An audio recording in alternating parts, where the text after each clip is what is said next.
I chose the January 6th conflict because I personally saw firsthand the overtaking of social media that day, especially on Instagram and Facebook.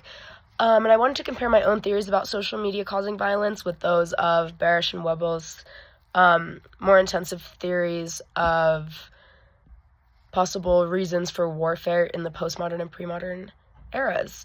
The two main groups involved were pro-Trump extremists, such as the Proud Boys, and then the American government. The Trump supporters gathered outside the Capitol building on the 6th to disrupt the joint session of Congress that would formalize Biden's success from the 2020 election. Things quickly became violent and unruly as protesters began to storm the building. At the hands of the mobs, they had been encouraged by ex-President Donald Trump. They committed mass crimes, such as destroying the Capitol building and dangerously harassing those inside, such as security and endangering the lives of the actual government. The first theory I chose was a theory of nationalism and political ideology causing mob mentality.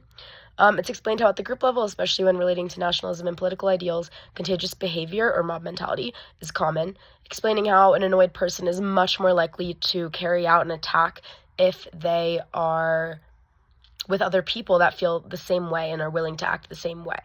These groups formed at the basis of supporting Trump to the mass extremes and mobilized each other together at the Capitol building on January 6th with a plan already in mind. In political ideological views, these groups were upset at the loss of their party from the White House, so declared a war against the government, sieging and eventually attacking the formal proceedings as they felt threatened and unheard. In addition, Trump mobilized them and encouraged these dangerous people to do so. As essentially a fan base for Trump, these people followed the leader, and by getting permission from him, I believe they genuinely thought they were doing what was right in order to protect themselves and to protect their leader. Second, the theory of prestige, which is more so shown through my own theory of social media. Barash and Webel explain how prestige and recognition plays a massive role in decisions to implement warlike tactics. They state that group life has empowering components such as the ability to pool resources and cooperate, as well as receive general stimulation from members in the outside world. In my eyes, I see the supporters as yearning for a certain outcome of prestige and recognition from the world that they don't think they already have. And from other group members, viewing themselves as knights and warriors banding together to do good for the common welfare. Social media and media in general come into play here as well, as these groups and leaders boast about their planned successes and finally their actual act of war prior to, during, and after the attacks on platforms such as Twitter, Facebook, and Instagram. They didn't try to hide their faces from cameras or attempt to shield their identities, but instead gladly posed for pictures and boasted their identities, hoping to receive this recognition and prestige, which they did thanks to social media. This worked as well and mobilized others to join the group or commit similar acts, as I explained earlier. If one person can do it, why can't another join it? And if one person's going to post it, why wouldn't the other one? Some limitations I see about the prestige theory is I don't understand why reporters and additional people continue to support, whether directly or indirectly, this rise to prestigious fame.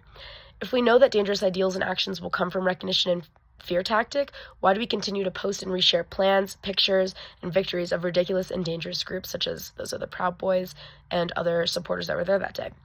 The second question and a limit I see about the mob mentality theory is that it goes both ways.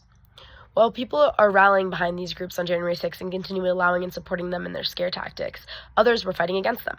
As more people began to come out and publicly disarm them via social media or in person, a wave of backup was created. In cases like these, there are bound to be two sides, those supporting the villain and those supporting the heroes. So while mob mentality might mobilize groups in a war to attack or carry out dangers, other groups are simultaneously being mobilized to defend what is truly right behind them. So the question I have for my peers, I want to know, how do you think mob mentality and social media have affected the course of our recent history and the January 6th attack especially? And on my last topic of the limits of mob mentality, do you think that social media has helped or caused most modern-day warfare and violence? And do you think ideas of mob psychology and prestige have been heightened because of social media?